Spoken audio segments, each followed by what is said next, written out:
بسم اللہ الرحمن الرحیم۔ ابھی پڑھ لو، اتنا رزق ملے گا ساری زندگی ختم نہیں ہوگا انشاءاللہ۔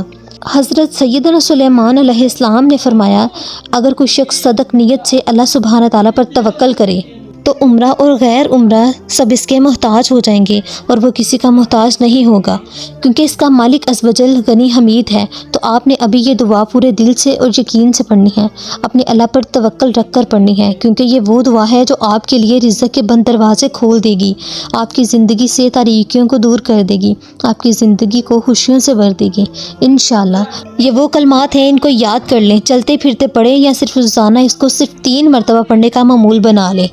وَتَوَكَّلْ عَلَى الْحَيِّ الَّذِي لَا يَمُوتُ وَسُبْحَانَهُ وَبِحَمْدِهِ وَتَوَكَّلْ عَلَى اللَّهِ وَكَفَى بِاللَّهِ وَالْإِيمَانَ، اور آپ اس ہمیشہ زندہ رہنے والے رب پر بھروسہ کیجیے جو کبھی نہیں مرے گا، اور اس کی تعریف کے ساتھ تسبیح کرتے رہیے، اللہ پر بھروسہ جاری رکھیے، اللہ ہی کار ساز کافی ہے۔ ان کلمات کو پڑھنے کے بعد آپ نے اس طرح دعا مانگنی ہے، اول آخر ہر 3 مرتبہ درود پاک پڑھ کر، اللہ عز و جل مجھے اپنے حبیب ہم گنہگاروں کے طبیب صلی اللہ علیہ وآلہ وسلم کے فضیلے سے توکل کی دولت عطا فرما، مجھے اپنے سوا کسی کا محتاج نہ بنانا، مجھے ہر معاملے میں بس تیری ہی ذات پر بھروسہ کرنے کی توفیق عطا فرمانا، مرتے دم تک اپنی ذات کے علاوہ کسی کا محتاج نہ کرنا، آمین۔